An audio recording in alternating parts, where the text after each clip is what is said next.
Today, we are going to train your English voice to use possessive adjectives in sentences.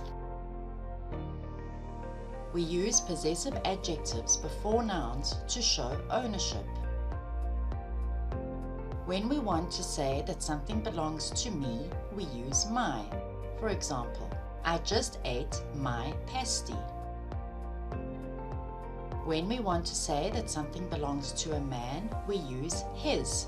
For example, my brother just ate his pasty. When we want to say that something belongs to a woman, we use her. For example, my sister just ate her pasty.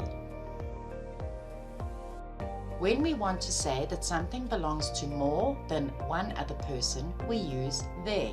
For example, they just ate their pasties.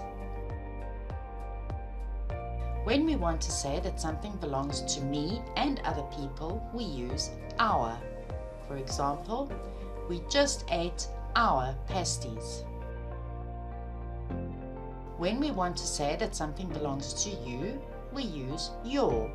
For example, did you eat your pasty yet?